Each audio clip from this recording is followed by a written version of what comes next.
What is up, bros? I'm Caleb. And I'm Jonathan. And we are a couple of bros on a mission to give you guys the most detailed movie reviews out there with as little bias as possible. Welcome to the All Bros. This week on the podcast, it is another freaking slow-ass week in terms of news. Straight up.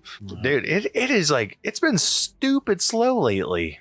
I mean, I feel a huge reason is because the writers and actors strike. Like that's a huge reason.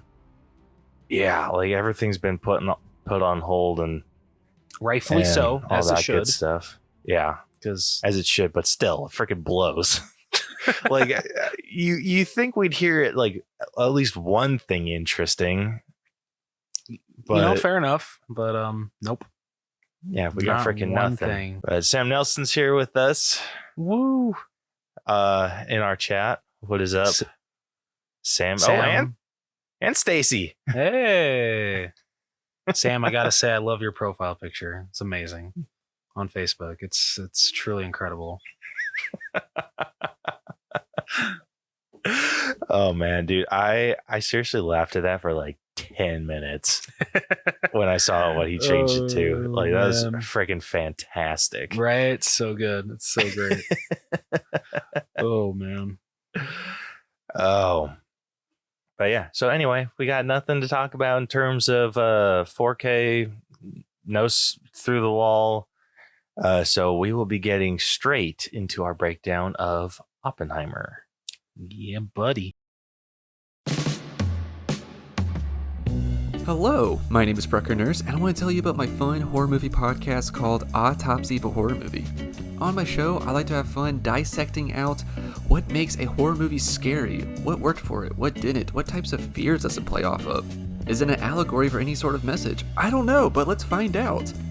Also, I like to watch slashers. I'm a big slasher guy, so I'll watch a slasher and do a kill grade for it. I will cover the kills and I will tell you how I would grade it based on shock, method, style points, and a fourth category that is a reflection of the movie.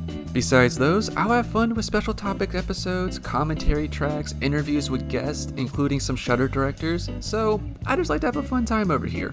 If any of this sounds interesting to you or you just want to come check me out, please head over to Spotify, Apple Podcasts, or anywhere they listen to podcasts and search for Autopsy of a Horror Movie. Also be sure to find me on Instagram at Brucker Horror, where you get fun updates and some cool little posts that I do. Thanks for listening, and I hope that you get to enjoy the show, and I'll see you on Instagram. Bye. Gas prices going up, guy. We get it, man. We get it. Whatever it takes, right? Yeah, dude. It freaking gas prices have freaking like jacked me up. Something awful. How much is I'm curious. How much is gas out there? Because like I think so. It was, or at least where I go. Because I go to the gas station that's connected to like the grocery Walmart. So like last time I filled up, it was $4.08. Now it's up to I think like $4.15. So how much is it out there? Okay, you're gonna hate me because swear to God, it's under $4, isn't it? It's like $3.38 or something like that. You can go suck a toe. You can suck a toe. That's all I gotta say. I mean, I can't complain. I drive a Corolla, so it gets great gas mileage, but still, you can suck my toe, Caleb. Oh man, it's $4.25. $4.20. Well, okay. Where I go, it's a little cheaper. It's just a little cheaper. Sammy, you should go to the gas station that's connected to the grocery Walmart in Pleasant Grove. I think it's like a couple cents cheaper. I recommend it. But the fact that we're talking about gas on a freaking movie podcast is hilarious. Yeah, I know. Isn't that a Smith's? No, you're thinking of the Smiths in Lehigh. There's a grocery Walmart in Pleasant Grove, and there's I think a Murphy's Express or something connected to it. So that's usually where I go. I mean, you know what, Sammy? She does Maverick. Probably a good idea. I mean, you earn points that way. I don't earn crap going to this place just I figure, after grocery shopping, might as well just fill up the tank while I'm there too. So kill two birds with one stone.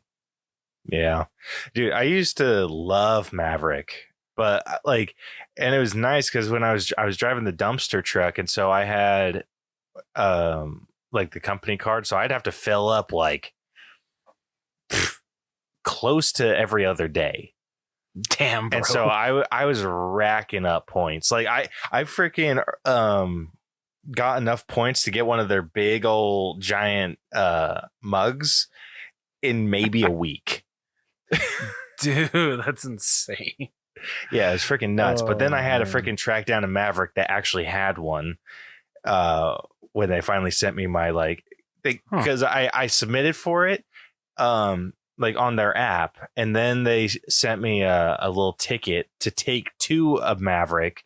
I'm like, why didn't you just send me the freaking cup, assholes? Yeah, seriously. Yeah, so I had to hunt one down. I took it to a bunch of different Mavericks that the next week I got it, and I was like, hey, here to claim my mug, and they're like, that sucks, we don't have one. Are you freaking kidding me? Please tell me one of them actually had that reaction. That sucks. Yeah, or did all of them have it? No, so the one in PG was just like, well, that blows. I didn't end up finding one until I had a job in Eagle Mountain. Damn, man. I had to go to freaking Eagle Mountain to get my Maverick mug. Holy damn, bro. Yeah, it was freaking ridiculous, dude. Was it worth it though? That's the question. Dude, it was so worth it. I used that thing to death. But something happened. I think it got a crack in it because it started I noticed that there was sloshing around when I would drink or when I would empty stuff. But yeah, the things we do for free stuff. It's so true. It's so true. Dude, I'm such a cheap ass. So if anything's labeled as free, I'm freaking Johnny on the spot. But yeah, so I freaking love that mug though until it freaking broke on me. That does suck. I wonder if because I still have some of the old 7-Eleven giant mugs when they used to have movie advertisements on it. So I have a Hulk one and I think a Shrek 2 one. I haven't tried out liquid in them for years, but I'm curious if I'm assuming that they still hold up. At least I hope so. But the fact that they used to I think they still do them, but the fact that they used to do them that big and they would expect people to put that much soda or shit like that. Don't get me wrong. I enjoy drinking soda. Dr. Pepper is my shit, but,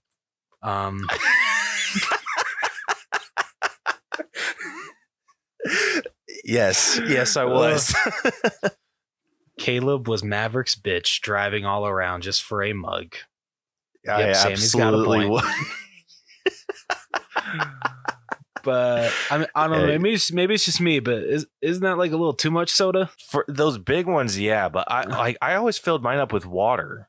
Okay, so yeah, that's the smart thing. But these things were so big, and like I said, I got no room to talk. I'm a soda drinker. Dr. Pepper is freaking. That would be if I lost blood, just put Dr. Pepper into my system. But I don't know. Dude, it's a little too much soda. You're the type of person to see someone coming out of 7-Eleven with a freaking gallon-sized mug full of soda and be like, that just seems like too much soda, while downing 2 energy drinks. What's your point?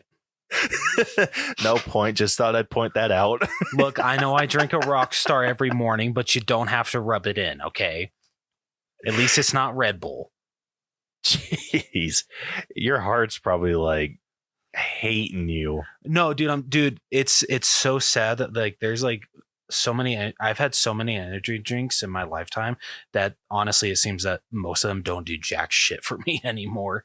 Rockstar does a little bit, but even Red Bull doesn't do anything for me anymore. If anything, at this point, I'm just drinking them for the taste. Jeez, that is no bueno. Oh, I know. So I'm sure I've cut off at least 5 to 10 years from my life for how many energy drinks I've consumed in my lifetime. I blame college, but also work.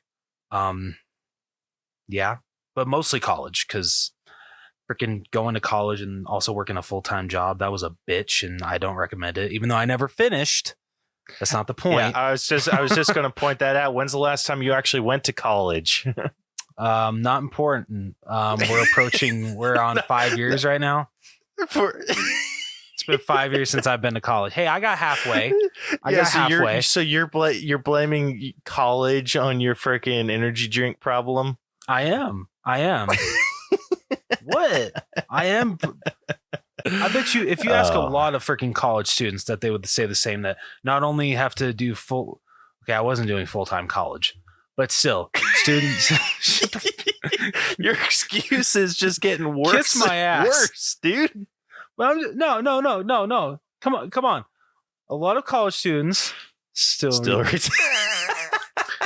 Sam, we're supposed to have my back in this. You know how like a couple weeks ago it was Attack Caleb? I think this episode's going to be Attack Rose or Attack Jonathan.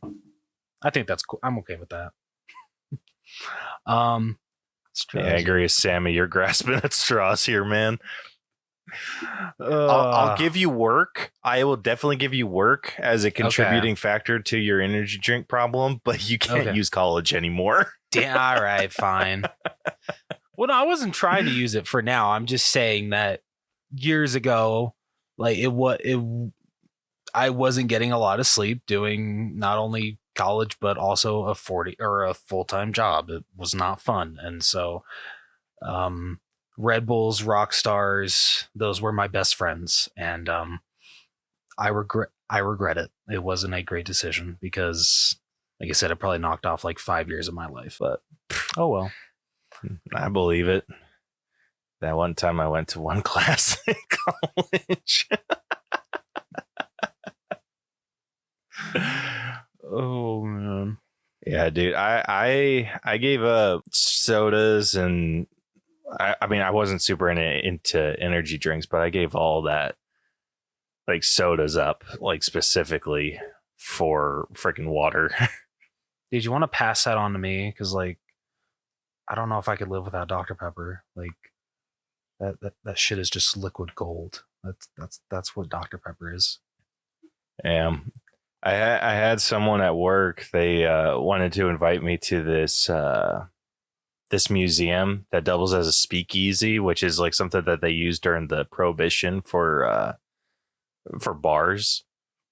Like you go through the whole museum and it's just like talking about like the Prohibition and whatnot, and then they have like a little back room where it's like a bar and whatever. And he's like, "Yeah, we should go." And I'm like, "That'd be great, but I don't drink."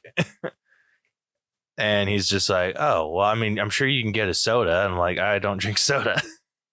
He's like, "What the hell do you drink?" And I'm like, "Well, I drink water. And then when I feel like treating myself, I drink lemon water." And then he walked off. I thought it'd be when you want to treat yourself, it'd be lemonade. I'll drink lemonade every once in a while. Like not as often as I used to. Really? Yeah. Interesting. Like I feel like I've just slowly weaned myself off flavored drinks. Damn, man, I gotta take a page out of your book, man, because that's something I really need to do. Yeah, I mean, even like I'll say this too. Even when I do drink lemonade, I will water it down. Bro, what the hell? Like no shit. I will fill up like a gallon pitcher of lemonade, right? Okay. And so in my mug, so like here, this isn't the mug I usually use, but I will pour my lemonade up to here and fill the rest with water. Bro, you've gone so healthy on me. What the hell? Dude, it doesn't freaking feel healthy. Or like I don't feel healthy. I still like, dude, what freaking sucks is I'm not the best at like hydrating. Oh, dude, same. Despite my water intake. I will go the week. So like I work for those of you that don't know, I work Friday, Saturday, and Sunday. So I will go most of the week without drinking like as much water as I should, because I'm usually inside because it's hotter than Satan's ball sack out here in Georgia. So I'm not drinking as much as I should be. And then when I'm working, I'll be just downing water, and then I'm having to like go stop at the restroom like every half hour. Like, it is ridiculous. Damn, bro. Holy shit. Yeah, I'm just like, oh my God. Like, and I like haul ass. And then usually, so it's like that usually happens to me on Fridays. Saturdays, because I've hydrated so much on Friday, I'm usually good. Sundays, I'm usually good because I've kept that up. And then Mondays, I'm pretty decent. And then Tuesday, Wednesday, and Thursday, I don't hydrate as like I need to. And it's just an endless cycle. Dude, I feel like honestly, because I mean, I work 5 days a week, sometimes 6. It sucks, but whatever. But yeah, like I will like actually bring a water bottle to work, drink the amount of water that I need to in one day at work. Yeah, when I'm off, oh hell no, that freaking just goes out the window. Never happens. Dude, one lady at work is super smart. She has a clear water bottle. It's like a gallon-sized water bottle. But she has a decal on it that marks where she should be, how much water she should be drinking, like throughout the day. Dude, I've seen those. Sorry, you finish. Yeah, and then she has like on her watch. And then on her watch it'll like give her an alarm or whatever, and so she just like has to pay attention to what she's been drinking. So like that's usually like her water break. So it's like every hour, like her phone or her watch will give her a little notification like, hey, drink some water. And so she'll just down whatever she needs to for that hour. And she like, I need that in my life.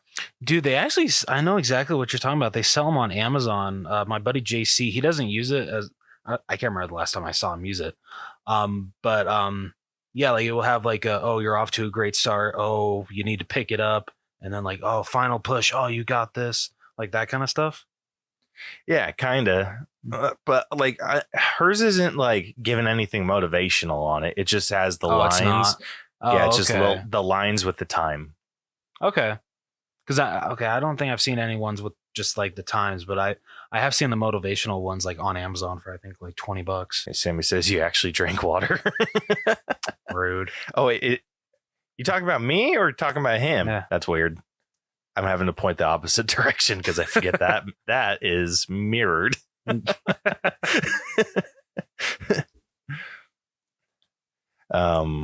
promise if it is me, I promise it's not just like, you know, like the bottle of waters you get from a pack of water. It's actually like a decent, like good sized water bottle.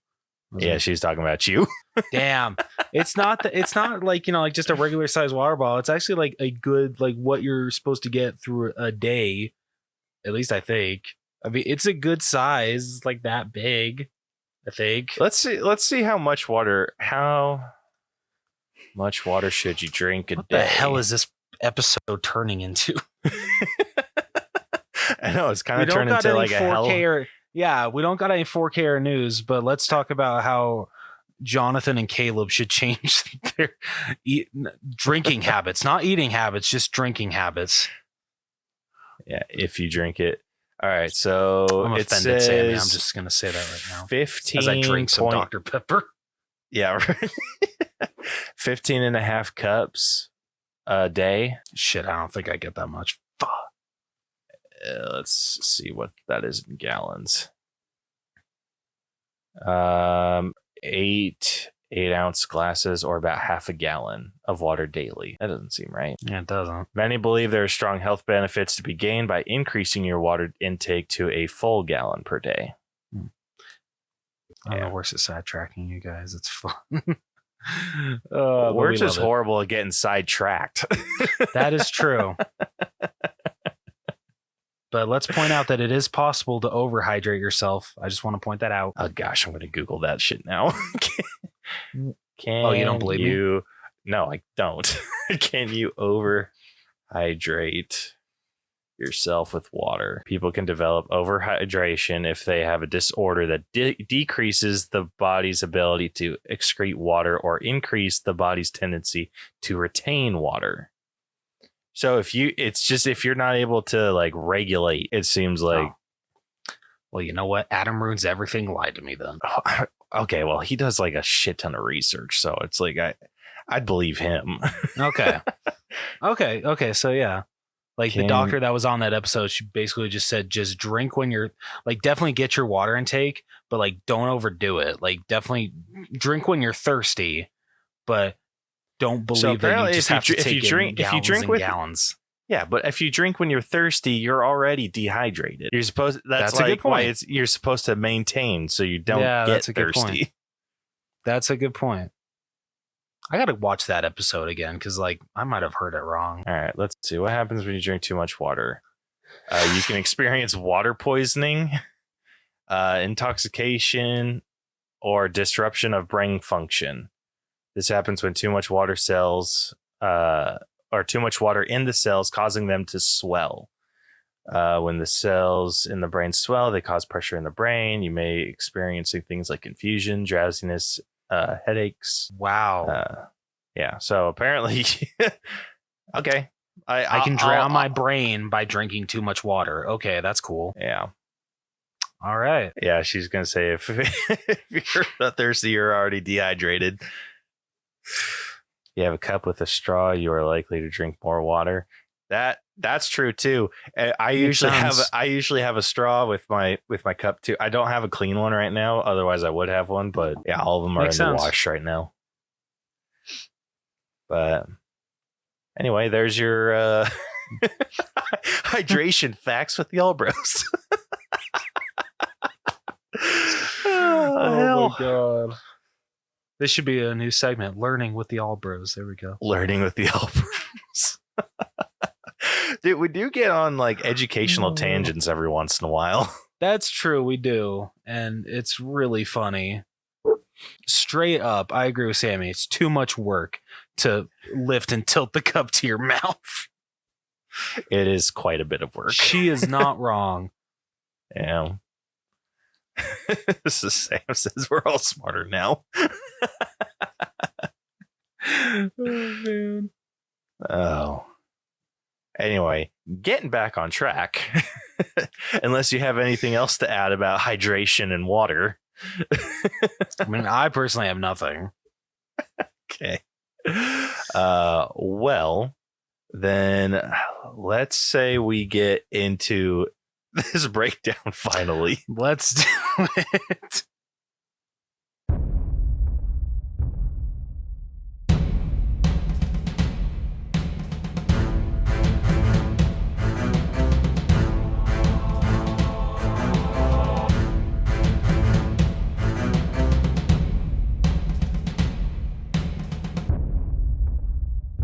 Alrighty.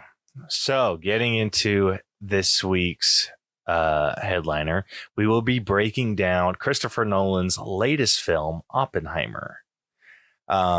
You went to see it when, yesterday? Or Monday. No, you went Monday. I went today, and I can't wait to talk about this movie. It's a masterpiece. That's what it is. It's up there.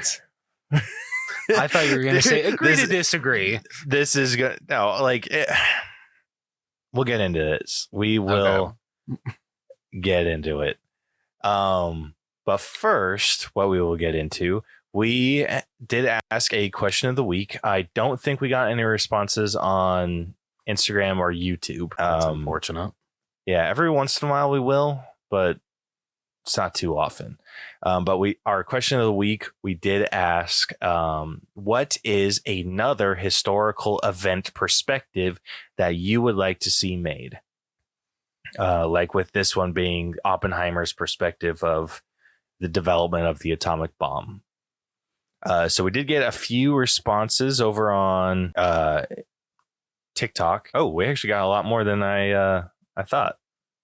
Yeah, we got a pretty damn good amount, honestly. Yeah. All right. So my first one. Yeah. So the first one is from Mayonnaise, who says World War II in the eyes of three soldiers who are German, Italian, and Japanese, witnessing the horrors of war. That would be cool. I'm not going to lie.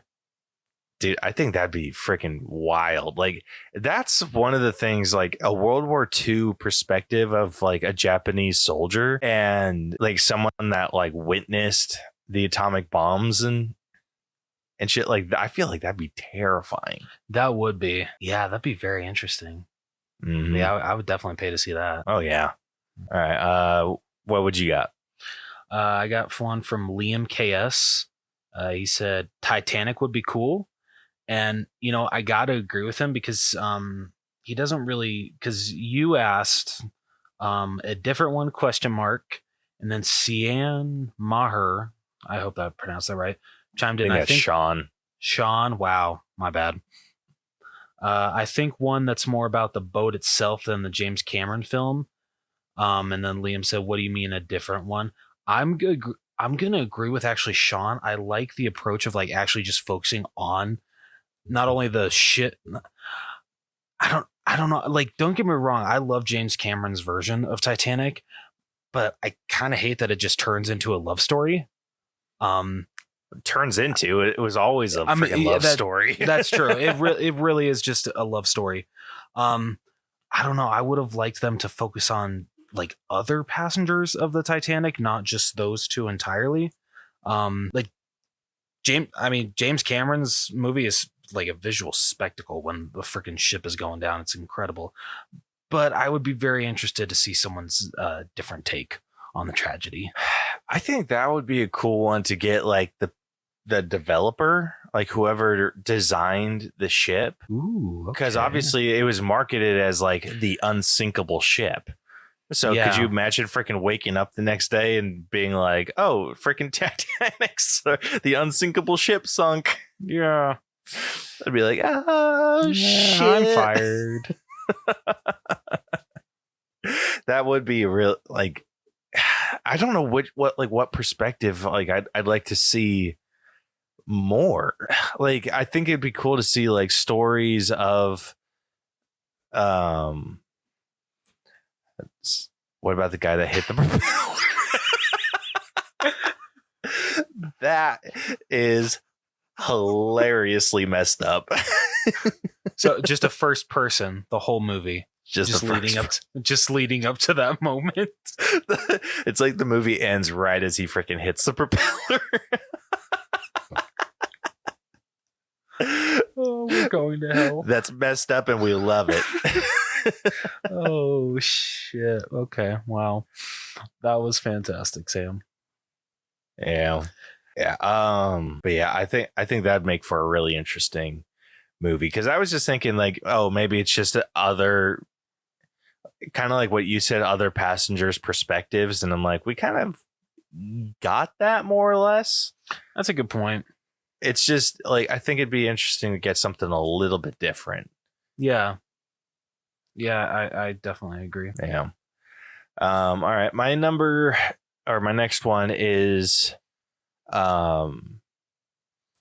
actually from Axie, who says Genghis Khan. Ooh, very good answer. Yeah, I think that, like, I don't know if there's too many movies about Genghis Khan, or at least not ones that are like have some historical accuracy to them. I know his history is a little bit muddled, but I think that would be make for a really interesting movie. Agreed. Yeah. So what do you got next? I got from Jack is Cool, 2 exclamation points in red. I just have to point that out. COVID-19. You know what? Oh, man. I can get down with that. Caleb's comments the best. That's still fairly fresh, but done right, we could see it. Yeah, of course we could see it. We freaking lived it. Yeah. I want Christopher Nolan to do a COVID-19 movie. That's what I want. Dude, somehow I feel like he'd make it like really freaking epic. And that kind of pisses me off. Okay, either him Okay, these are my two picks. Either him or Quentin Tarantino. Those are my two picks for a COVID-19 movie. Fair. Okay. So this one I freaking loved. It's from Shop, who said a movie that is about the guy who made the first movie. Oh yeah, I love that idea. Dude, that would be wild. That would be incredible. Like, yeah, I want that right now. Yeah, like I want to know, like, do you know off the top of your head what the very first ever movie was? I do not, unfortunately. Okay, because I know that there was like a lot of stuff, like way back when, where it was mostly images, like it was just moving images. Mm-hmm. Like I know, like one of the first things that was like publicly shown was like a train just coming kind of down like a railroad track. And I know that freaked a bunch of people out because they thought a freaking train was coming through the screen, like the projection. So they like freaking bounced. And like they see this train 3D before 3D was even a thing.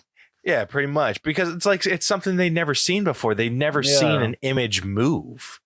And so like gosh, the shit I would pay to go back and like experience that.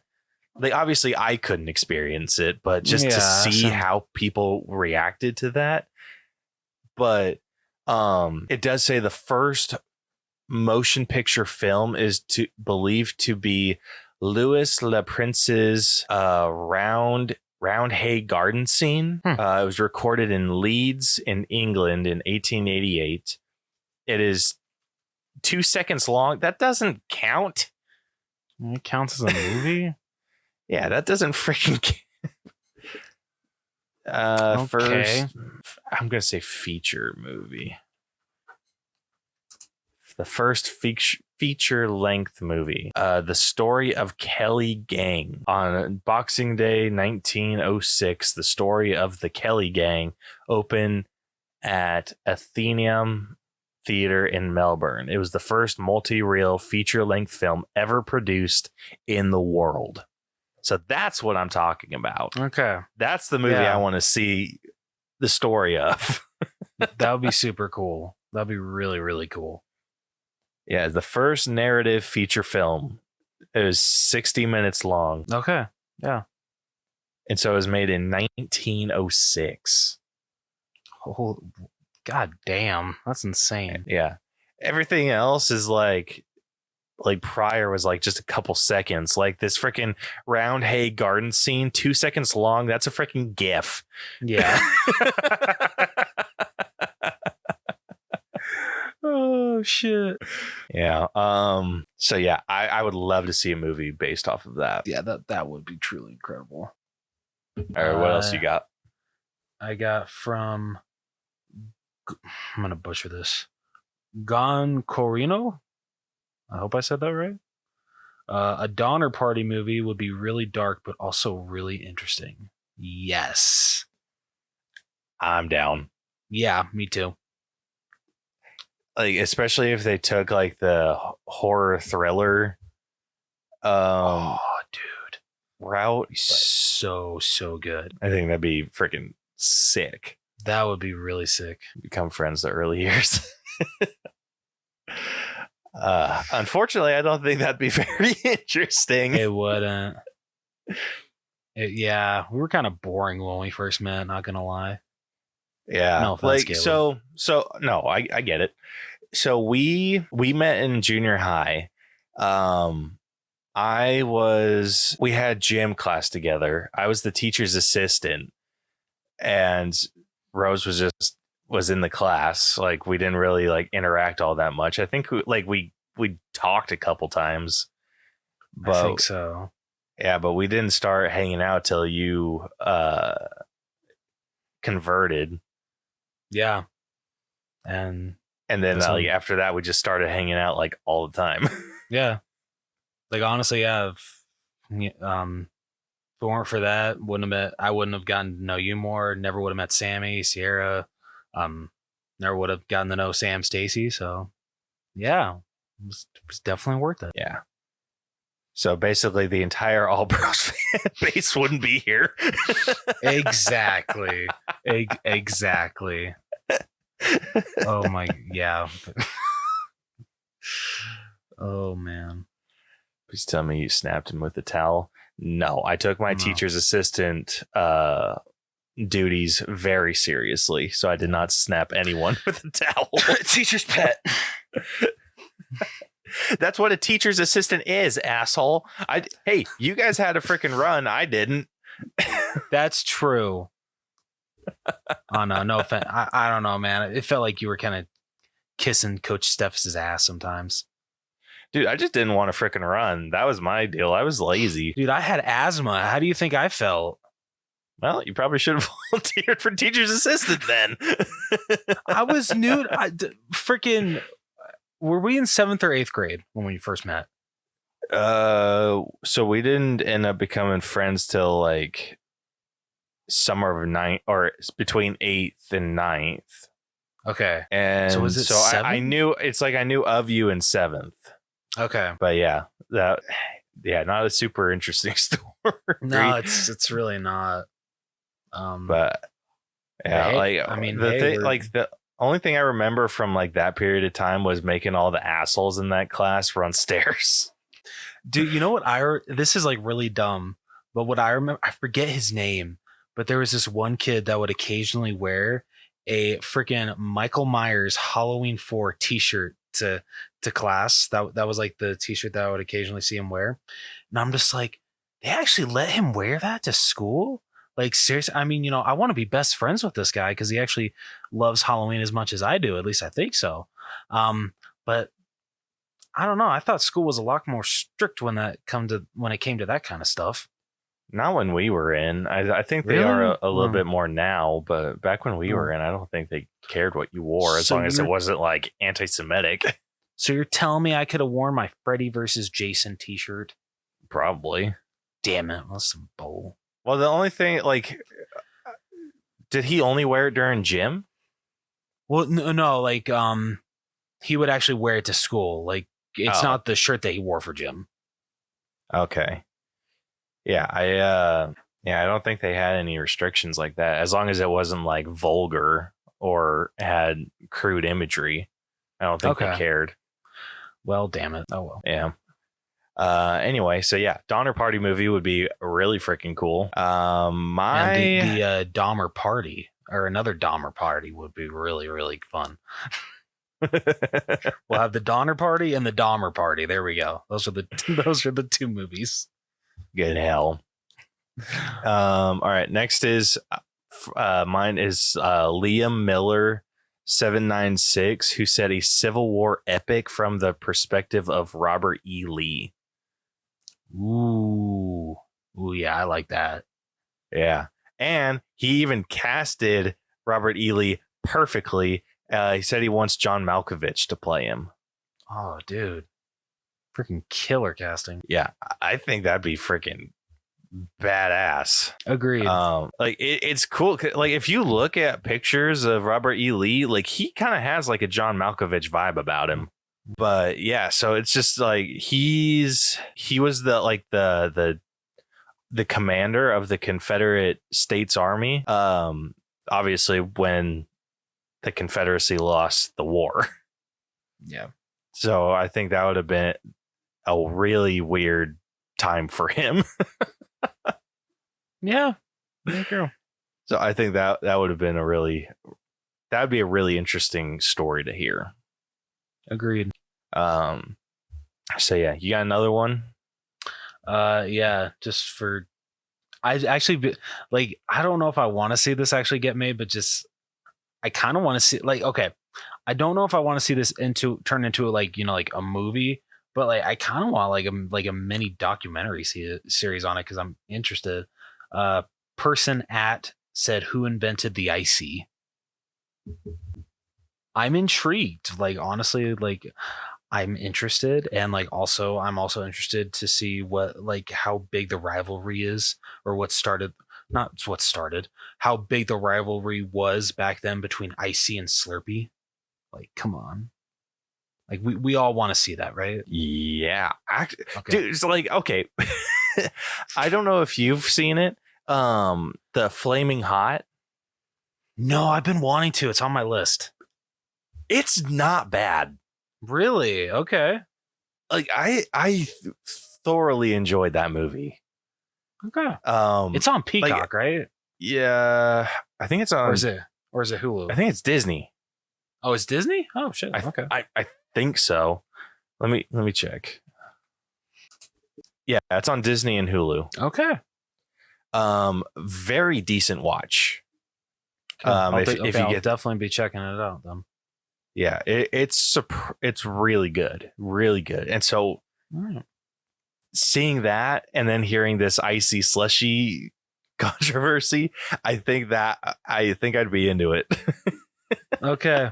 All right. Okay, we definitely want to see this happen then. Yeah.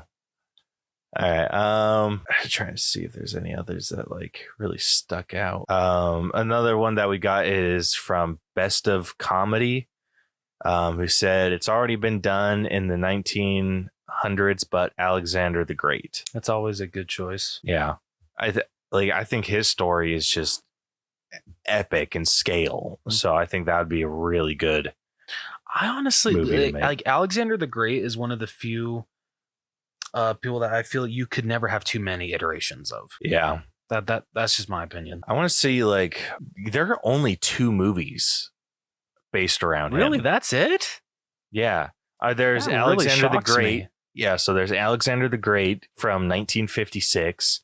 And then there's Alexander from 2004. And that movie is 3.5 freaking hours long. Holy shit. I thought okay. I mean, yeah, when you think of Oppenheimer, it's not that long, 3 hours, I guess. But I swear that there was wasn't there a movie that we talked about like a while ago that was like close to 3.5 hours? We're just like, oh my God, it's longer than Endgame. And this was before Oppenheimer came out. I swear there was a movie. I just can't remember. I'm going to take a quick look. Oppenheimer, Magnolia. Babylon. That one was a few hours. The Way of Water. I think it was Zack Snyder's Justice League, Hamlet, Les Mis, 1900, Near Death, The Best of Youth, Santiago or Tango and Showa. Yeah, I'm not seeing any other like recent ones that are that long. I mean, maybe I'm just losing it. Maybe I just dreamt it. Yeah, well, I mean, movies have been getting a lot longer, I feel, lately. Dude, like, seriously, I mean, like, don't get me wrong, like, I understand why you need to make certain movies that long, like Oppenheimer. But, like, sometimes you're just like, God damn, I have to dedicate 3 hours to the freaking theater. Like, geez Louise. I know, it's a freaking commitment. No, so on Monday, I did a double feature. So I saw Oppenheimer at 6, and so that let out a little after 9, and then I caught the 9:55 showing of Coraline because what is it? I forget what company it is that Cinemark partners with, to where they'll like do like old like new releases of movies like that, and so to celebrate like the I think like 15th or something, might be 20th. No, it's not 20th. It's like I think like the 15th anniversary of Coraline. They re-released it in theaters, with like footage of like some behind the scenes of what they went through with like the hair and the costumes. It was really freaking cool.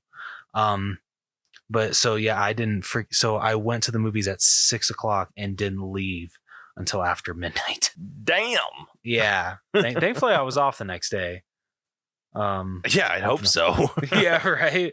But I mean, I haven't done a double feature in quite a while, so it was honestly really cool to do it. Yeah, it's been a hot minute since I've done a double feature. I'm trying to think of the last one I did. I know the last one I did was I think it was with Elemental. I'm trying to remember what else I saw that week, because I took, gosh, what movie was it? I know it was one for the freaking podcast. I'm like, I'm pretty sure. Fathom Events. That's what it is. Sorry. Yeah. That's the company that Cinemark partners with. Yeah. What did I go to see? Oh, The Flash. Duh. Oh, okay. So wait, was it Flash? I mean, that would didn't those come out the same day? They so like did. That would make sense. Okay, so yeah, I think I went to go see The Flash, and then I did the double feature, and I took Iris to go see Elemental with me. Okay, cool. Yeah, and that was a pretty good double feature. So I guess it wasn't that long ago. My double feature was almost ruined by some girls that were sitting behind me in Coraline. Which I don't know, maybe it's just me, but if you're like coming to a movie that you've probably already seen, you're only seeing it again because you want to experience it on the big screen, and you're paying $12 for it, wouldn't you want to shut the hell up? Yeah, pay attention. Yeah. So finally, like they were just being like such smart asses. They're just like, oh my God, the movie's finally starting. Another a group of ladies that were like right behind me, one of them like chimed up and was just like, shut the up. And I'm just like, can we be best friends? Because like you just said something that I wish I had the guts to actually say. Yeah, dude, I would have chimed in like a little, yeah. I should have. Damn. But yeah, I get it. Other people are like the worst. Dude, like seriously. I've kind of really liked going to the theaters on like any other day other than Tuesday. Like during the summer, like when school is out, to go to movies on Tuesdays now, because no. Yeah, I'll pay the extra money to not be freaking bothered. Same. Dude, same. Like anytime I've gone on a Tuesday lately, like there's always someone there that will freaking ruin the movie. Mm-hmm. But yeah, I'm still on team freaking stream it.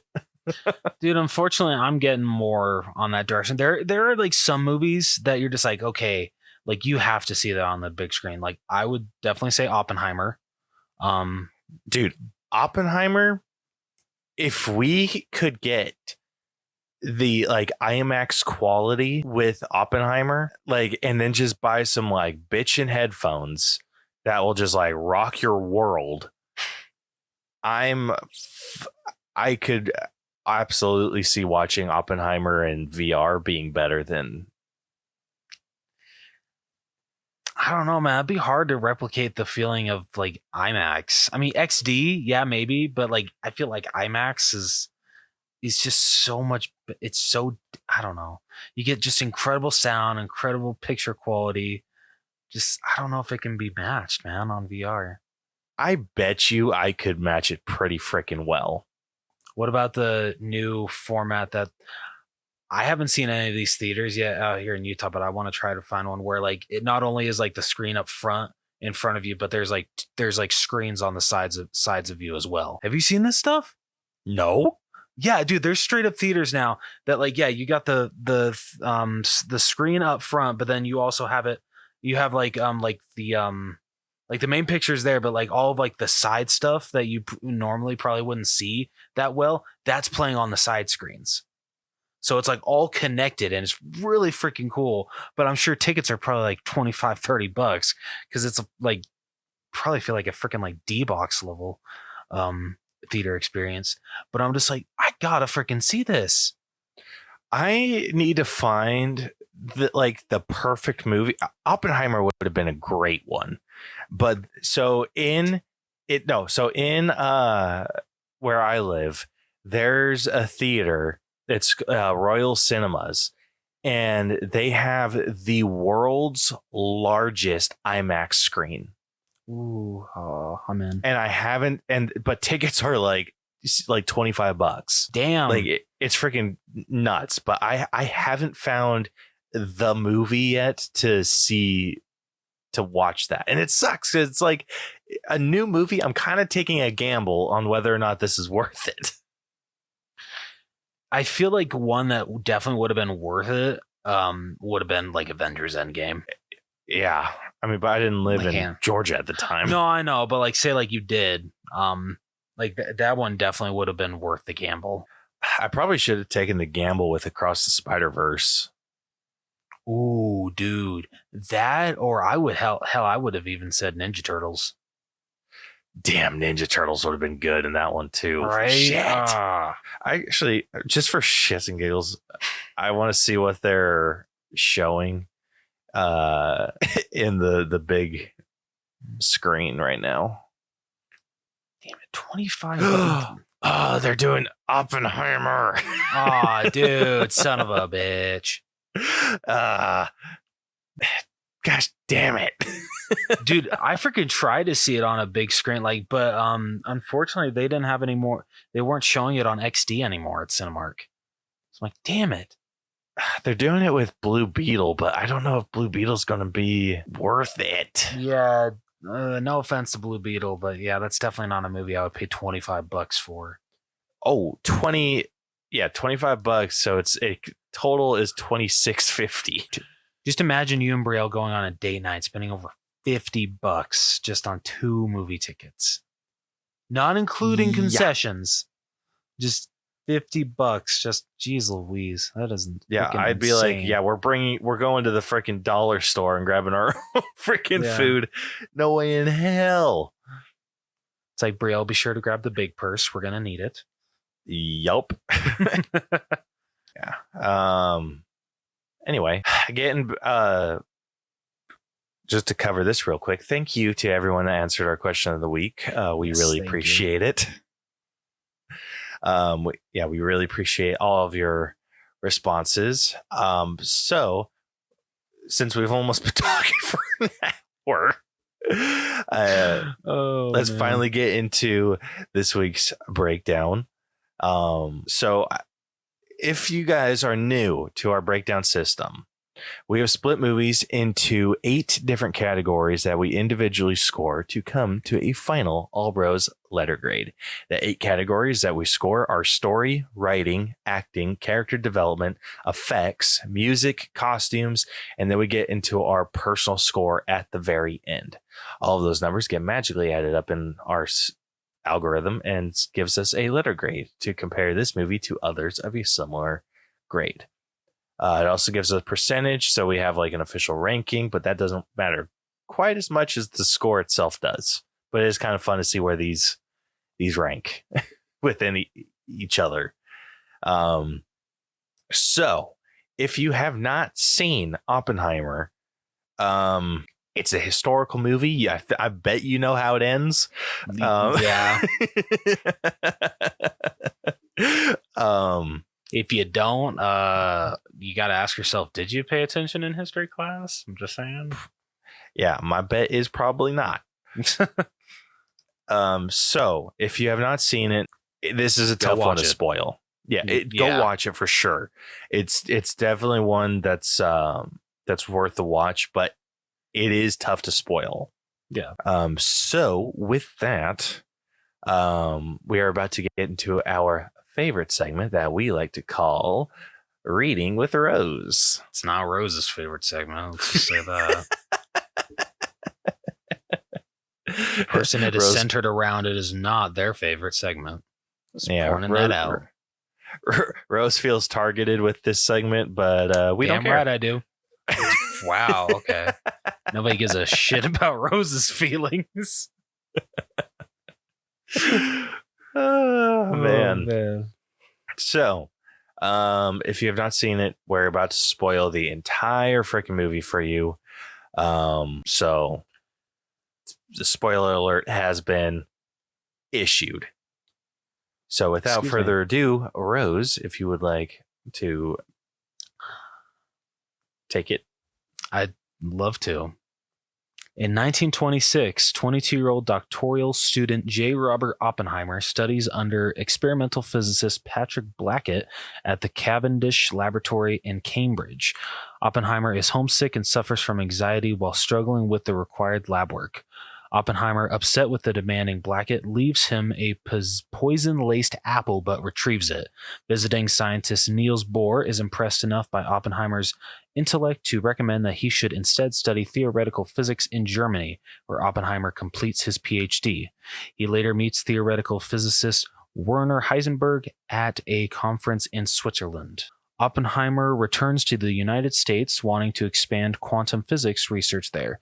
He begins teaching at the University of California, Berkeley, and the California Institute of Technology, starting with one student. He meets his future wife, Catherine Kitty Puning, I hope I said that right, a biologist and ex-communist, and also has an intermittent, God damn it, affair with Jean Tatlock, a member of the Communist Party USA. In 1938, Nazi Germany's progress in nuclear fission research spurs Oppenheimer and his colleagues to replicate their results. I am really killing it so far at this. In 1942, amid World War II, U.S. Army General Leslie Groves recruits Oppenheimer to lead the Manhattan Project to develop an atomic bomb after Oppenheimer gives assurances that he has no communist sympathies. Oppenheimer, who is Jewish, is particularly driven by the Nazis potentially completing their nuclear weapons program, headed by Heisenberg. Oppenheimer assembles a scientific team including Edward Teller and Isidore Isaac Rabi in Los Alamos, New Mexico, and also collaborates with scientists Enrico Fermi and David L. Hill. As the work continues, Oppenheimer learns of Tatlock's suicide. After Germany surrenders, some project scientists question the bomb's relevance, while Oppenheimer believes using it will quickly end the ongoing war in the Pacific, saving Allied lives. However, he and Albert Einstein had discussed the small possibility that an atomic detonation could trigger an atmospheric chain reaction and destroy the world. The Trinity test is successful, and President Harry S. Truman orders Hiroshima and Nagasaki to be bombed, forcing Japan's surrender. Oppenheimer is thrust into the public eye as the father of the atomic bomb, but the immense destruction and mass fatalities haunt him. He urges Truman to restrict further nuclear weapon development, which Truman dismisses. As an advisor to the U.S. Atomic Energy Commission, Oppenheimer advocates against further nuclear research, especially the hydrogen bomb proposed by Edward Teller. Oppenheimer's stance becomes a point of contention amid the tense Cold War with the Soviet Union. AEC Chairman Lewis Strauss resents Oppenheimer after he dismissed Strauss's concern about exporting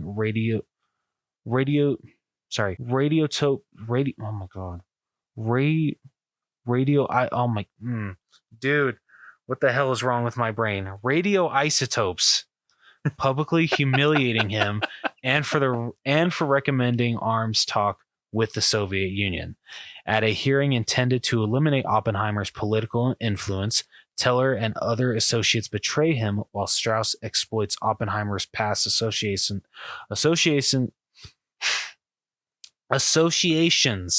with Communist Party members.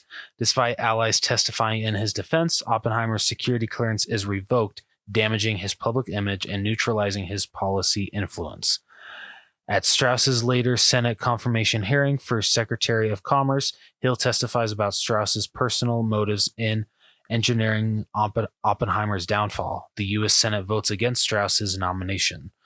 A flashback shows a conversation between Einstein and Oppenheimer in which Strauss erroneously, I hope I said that right, believed Oppenheimer denigrated him. Oppenheimer had actually shared his fears with Einstein that nuclear weapons could ultimately lead to a nuclear holocaust. Too big of terms for my brain. That's what I'm going to say. Like, my brain hurts.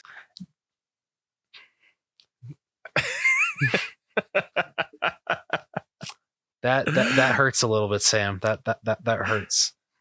Yeah, Sam coming in with the freaking roast.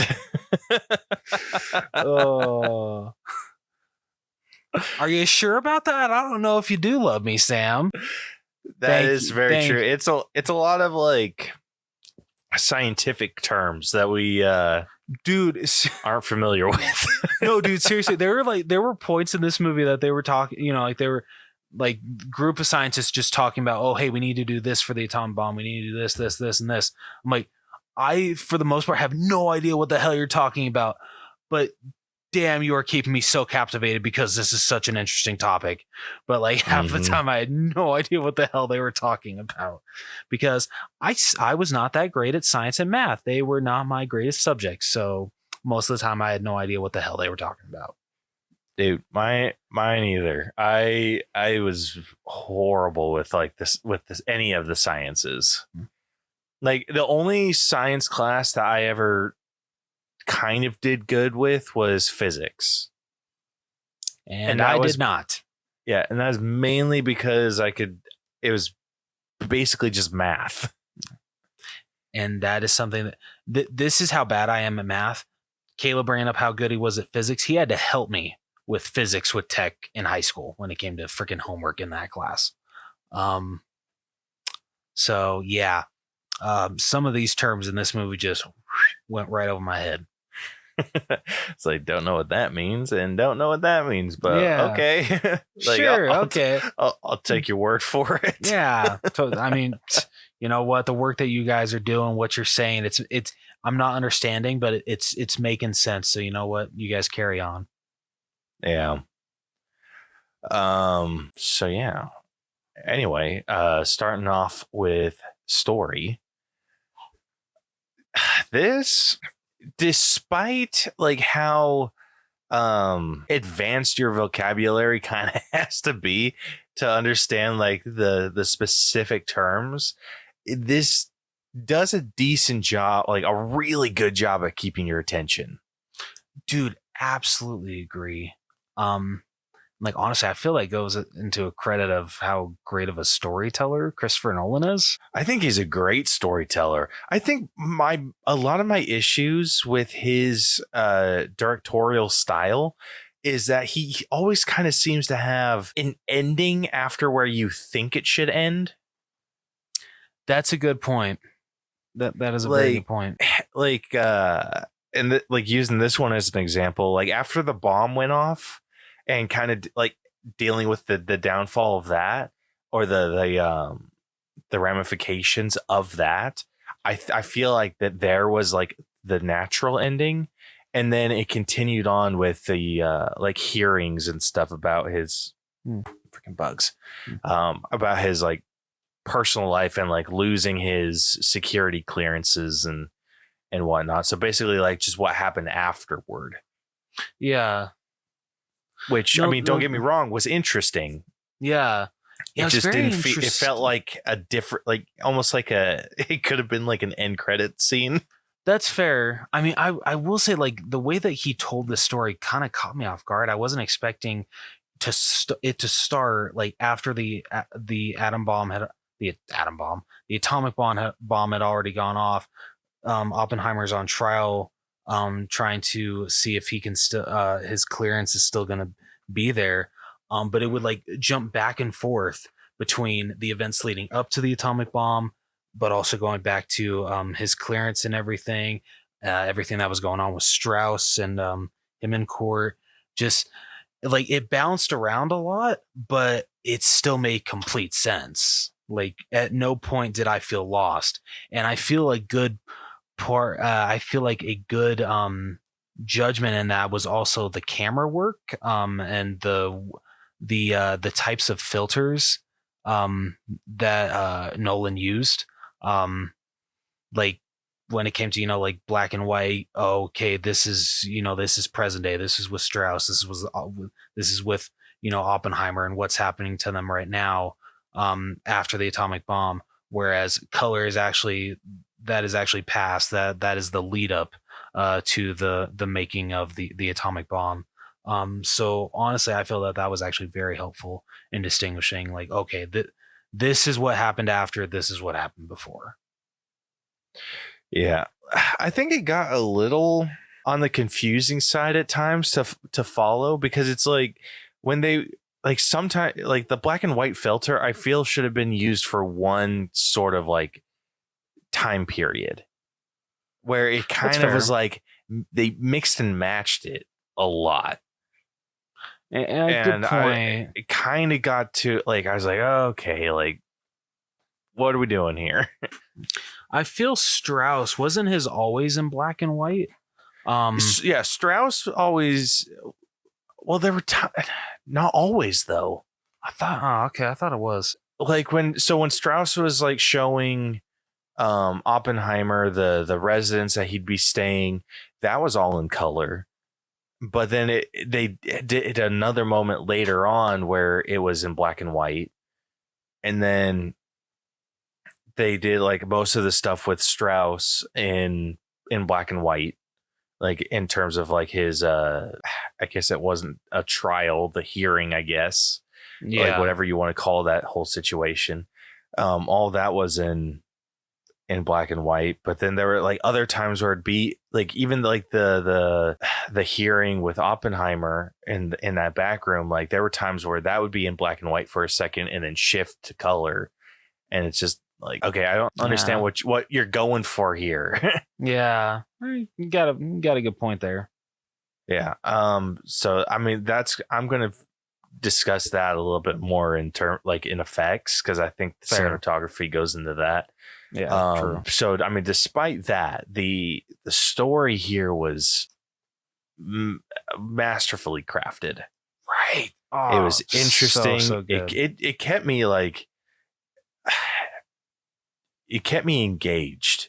And I think a lot of this, I mean, I'm going to like just say because it was how it was directed, because it keeps your attention. But a big part of this that I'd be like remiss to bring up, the music. The music helped with like building the tension so much. Absolutely. Agreed. This is going to be a tough one to do individual scores without bringing up other categories. Yeah, I agree. Because they're so like interconnected. It's crazy. But yeah, I mean, honestly, the story, I loved it. I thought it was really interesting, really well told. Kind of gave you all the information that you needed to know. I will say this though, there were times where it didn't quite feel like we were being told like 100% the truth.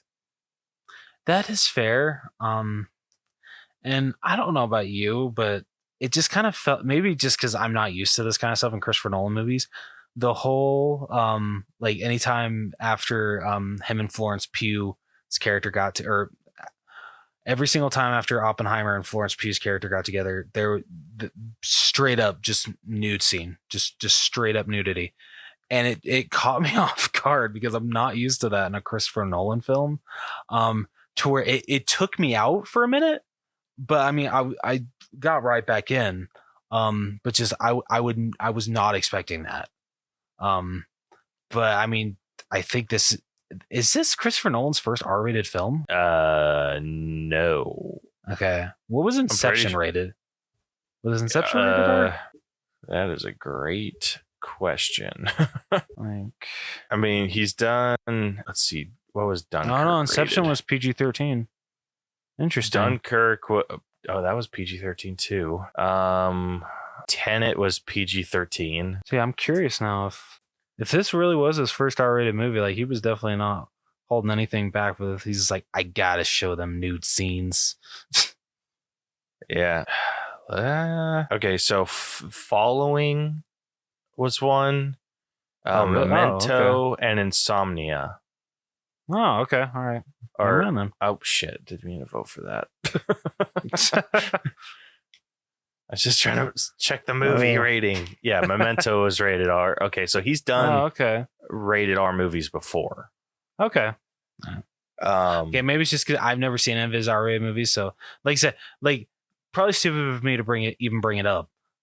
But it like I said, it took me out like the first scene. It just took me out a little bit, but I got right back in. So like it happened like one or two more times after, and it was nothing. But just it like kind of took me out for a minute. I'll say that whole storyline with Florence Pugh's character kind of took me out of it as well, because it's just like, what was the purpose of that? Yeah, I mean, yeah, before he was, I mean, what I would have, I don't know how true they kept the story with, what happened in real life, but like, I mean, honestly, I would have been fine if, because like now I'm just making this to where like, oh, let's make up our own story. But like, I would have preferred it if it was just, oh, they hook up before he gets married, and then he gets married to that, oh my God, shit, what's Kitty? Kitty. They hook up, before he meets Kitty, and then after that, nothing. But she, because she loves him, it still drives her to kill herself, and just all that. Dude, that's another thing. Did she? I would have sworn there was another set of hands on her freaking head. Yeah, dude, it seemed like that. Like I thought she was freaking like assassinated. That's what, yeah, dude, that's what it looked like. And the way that I don't know, just that whole scene of her like laying out the pillows and everything, and just like, okay, you've really thought about like your comfort level with this, and it's interesting. There's another story that I freaking need a little bit more info on. Like, what the hell happened there? Seriously, I'm with you. Yeah, it definitely looked like she was freaking like pushed into that water. Dude, it totally did. I'm like, first off, like, did she hire someone to like finish her off that way? Another, like, why would she like choose to finish herself off that way? Like it's just like not everything's lining up there. Yeah, and I don't know if that's like if we're talking to Christopher Nolan, if he's like, yeah, that's kind of the story. No one knows how she did it. Yeah, like, everyone seems to think like, yeah, she took a shit ton of pills and drowned herself, and I'm like, your body physically won't let you do that. Yeah, so like Nolan, you've got some explaining to do, or I just need to do more research. One or the other. No, I'm like, gosh, there is too much research to do for this damn movie. Dude, seriously though, straight up. But yeah, the scene, like some scenes, like I do say, I won't say felt 100% necessary, but did kind of enhance the scenes a bit. Like when he's in, like talking to the committee about the affair, and his wife is like looking on at him and seeing, basically, like almost like seeing the affair happen in front of her. Like I can see that. Like I understood why that scene was there. Yeah, because I'm like, yeah, that just kind of like, that was so uncomfortable to watch. But I mean, that was the point. Very yeah. It got the freaking message across. Like, loud and clear. Yeah, like what you were supposed to be feeling. Like, that's it. Yep. Like, nailed it. So yeah, no issues in regards to that. But yeah, the other stuff felt a little at least the early stuff especially felt a little unnecessary. Yeah, it's just like, okay, so it's just someone that he's hung up on, like jerking his chain. Like, okay, so he was a freaking fish on a hook. Like, so what? So are a lot of us. Perfect way to explain it. Yeah. So I mean, that wasn't like a big detractor from this movie, but no, still, I it was just agree. like, could have done without. Yeah. But I mean, I guess it was important to the testimony that he was making, I guess. Yeah. I did like that stuff, like the visualization of like what was happening in people's imagination or happening in their head. Like how I said, with the wife looking on during that part of the testimony and seeing the affair happen, or when he's making that speech and like visualizing like what's he imagines happening to the people that they dropped the bomb on. Like that was horrific. Dude, when he enters that, I mean, was it a freaking like school auditorium or something? I think it was. Okay. It's just some sort of auditorium. Dude, this movie like knew how to make sound so captivating, because like you like hear like clapping, but it's like so low, and just the silence that you're hearing as he's walking up to the podium. And like you hear him perfectly fine when he's speaking to this audience, saying like how the world will remember this day. I'm sure Hiroshima was not happy with what they did. We stuck it to him, all that kind of stuff. And you barely hear the audience in the background. You barely hear the clapping. And it's done so freaking well. It's so captivating. And just, oh my God, I love this movie's sense of sound so well, like especially when it came to the explosions, like when they're first testing the bomb and all the explosions are going off, you literally don't hear one blast until the final one. It's just complete silence, and it's so freaking incredible. I loved it so much. Yeah. I have to know though, did any of like the freaking explosions scare the shit out of you? Like, did you like freaking like jump out of your seat a little bit? There was a couple that did. Okay. I would have hated to, because one of my employees / friends, Michael, him and his girlfriend, Becky, saw it in IMAX. And jeez. Yeah. From what I'm told, it's even worse. I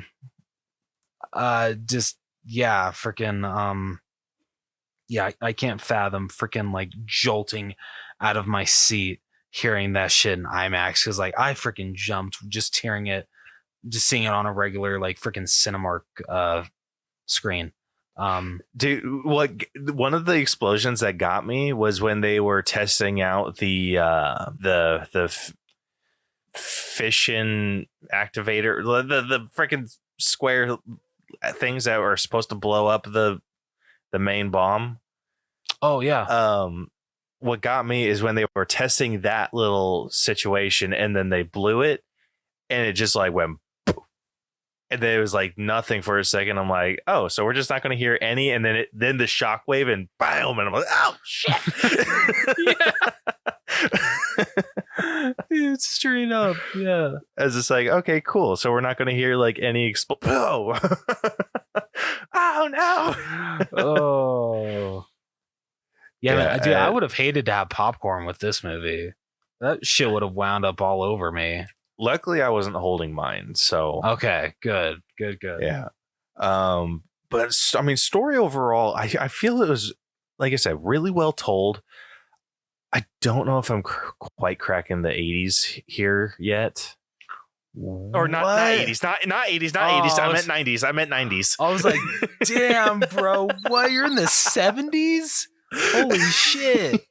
The hell did this movie do to offend you? I know. I have not quite cracked 90. I don't feel that in my heart I can justify 90s. I am sitting at an 87 though. I think I can agree with you. I can't crack 90 either, but I think I'm just a couple points ahead of you at an 89. An 89. Okay. I can give you that for sure. Okay. Or I understand that. Yeah, no, I get you. But yeah, it was really well told. It's just that I feel there were some, like we said, some story aspects that just meh. Yeah. Didn't quite need to be there. All right. Next up, we got writing. Just as solid, honestly, in my opinion. Yeah, a little over sciencey at times. I agree. Yeah, I would agree. Like a lot of the terms that were coming out of Oppenheimer's mouth and his colleagues, I'm just like, what the hell are you talking about? I wish I understood these terms. Yeah, and I think the political stuff with Strauss was getting got a little crazy too. But I think I understood that a bit more. All right. So, but I think overall, like despite like how obviously you're writing a movie about a scientist, and a team of scientists developing a very science-based weapon, like you're going to have dialogue in here that not everyone understands. Yeah. Makes complete sense. I'm not going to attempt to talk dock that whatsoever. Yeah, I'm not going to dock because here. I'm freaking stupid. But yeah, there was some like crazy dialogue though, dude. Emily Blunt, when she was in the freaking hearing or like talking to the committee and just ripping that dude a new asshole, dude, right? Oh my god, I loved it. I got so hyped. I was just like, yes, like freaking so good. Like she was like basically saying all this stuff I wish I had the ability to, like, and quick too, because I was just like, because there's definitely been times when I've been talking to someone and be like, well, that doesn't sound right, but I've never called them out on it, not like she did, and I was just like, you're a freaking boss lady. Oh, I loved it. Yeah, but I mean, there were definitely times where her character like got a little on the annoying side, but I think that just goes to show how well Emily Blunt was playing her. That's true. That is very true. Yeah, so I was freaking loving it. Loved like everything that she was given. Yeah, and then Cillian Murphy, like he portrayed the charm that Oppenheimer supposedly had really well. Dude, like even like looking at images of Robert Oppenheimer, they look very similar, honestly. Like it's kind of scary.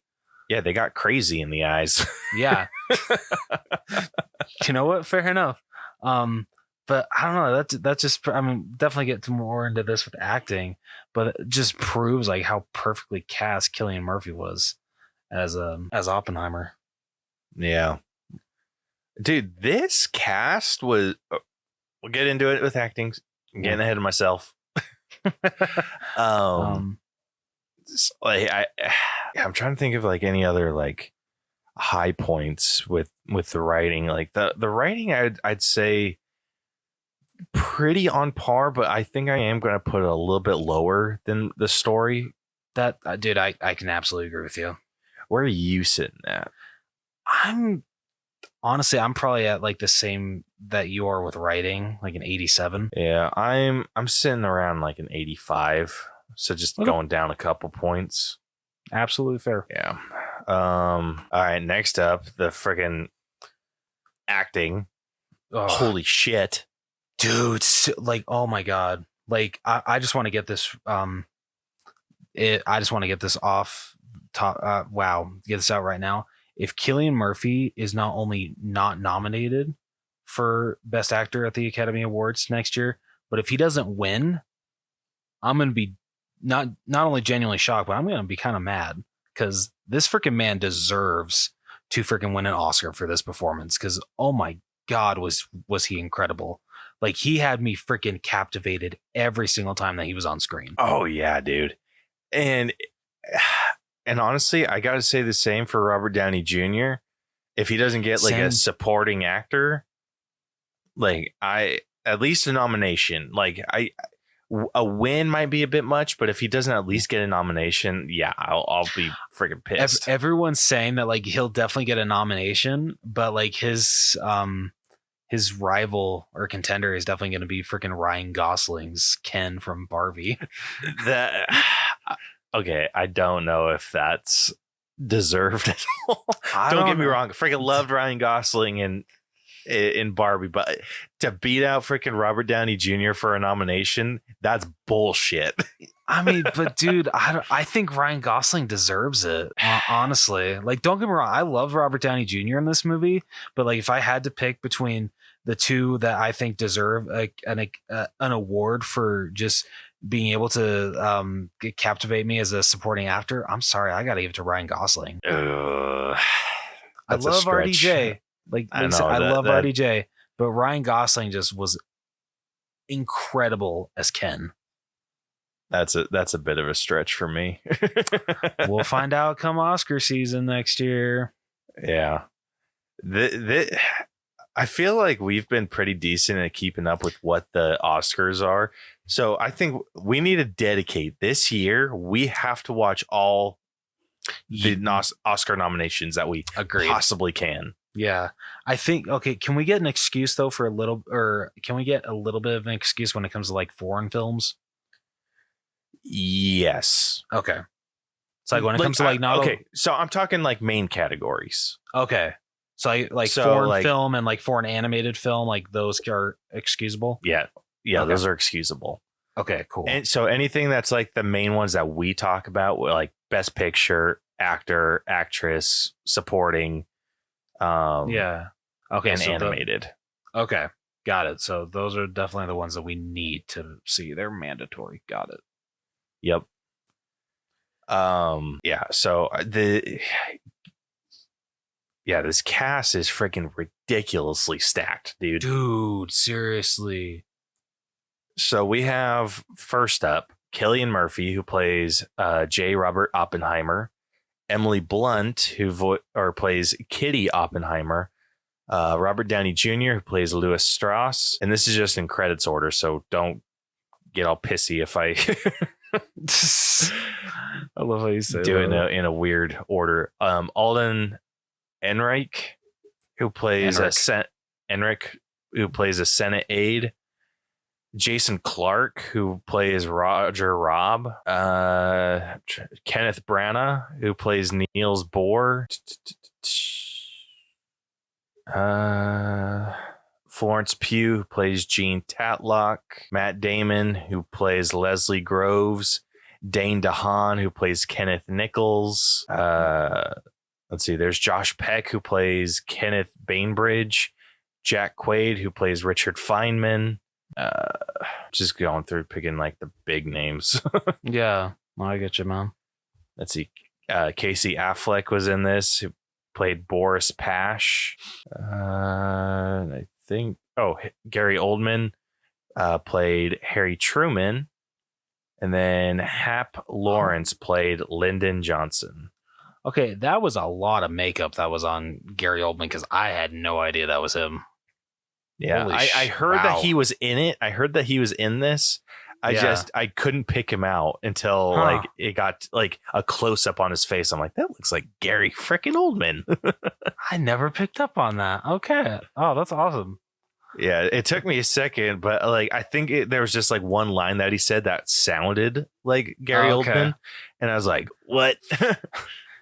So when I was watching it, I was freaking noticing that two of the actors in this are actually from like the new Halloween trilogy. So Jefferson Hall, who played Håkon Chevalier. I don't know if you remember that. I'm trying to remember like how to explain who he was. He was one of Oppenheimer's colleagues. But he played the male podcaster in Halloween 2018. And then what's his name? The guy that played Cameron in Halloween 2018 and Halloween Kills, Dylan Arnold. He played Oppenheimer's brother, Frank. Oh, okay. Yeah. So two freaking actors from the new Halloween trilogy were in this. It was really freaking cool. That is way cool. Yeah. Yeah. Yeah. What's your top three look like with this? Number one, definitely Cillian Murphy. Like, yeah, not even a question. That's a big old not even a question. Like this guy freaking like I said before, captivated in every single freaking scene that he was in. Just freaking was amazing. But like if I had to, like 2 and 3, that is a great question. Let's see. Number 2, I would definitely give to Robert Downey Jr., who played Louis Strauss. Is it Strauss or Strauss? It's Strauss, isn't it? I think it doesn't matter. Okay. I heard it both ways in the movie. Yeah, that's true. Yeah, he was absolutely freaking amazing. It's Robert Downey Jr. Of course he was. Absolutely freaking loved him. And number 3, even though he wasn't in it a lot, but like I always have a great time with his performance, and this movie, he was just as good as he always is. Matt Damon, who played Leslie Gross, he was fantastic. If I had to do if Emily Blunt would be my number 4, it's really close between her and Matt Damon, but I'm sorry, I gotta give it to Matt Damon. Damn, dude, that is my exact top 4. Really? Hell yeah. Oh, that's awesome. Gosh, I knew that I figured you were going to throw in like a bonus one. I didn't expect exactly top 4. Like exactly what you said. Dude, like, that's awesome. That we're in sync. Yep. At least for this category. Yeah. Oh gosh, the performances here were outstanding, dude. So good. Yeah, I've definitely cracked 90s with acting though. Oh yeah, dude. Same here. Easy. Yeah. How high are you going? Oh man. I don't know. I'm gonna go with 95. I might be a couple points below you, sitting at a 93. Okay. But dude, what's up with what is up with us being either 2 points ahead or 2 points behind each other? Yeah, I know, right? That's hilarious. Oh, this is funny. Oh shit. I mean, we're still close. It's just. Oh yeah, no, yeah. I just think it's funny. Yeah, that it's 2 points for the so far on each category. Yeah. All right. Next up, we got character development, which obviously we're going to do this on Oppenheimer. Amazing in my opinion. Yeah. I mean, you basically get his entire adult life, dude. Yeah, seriously.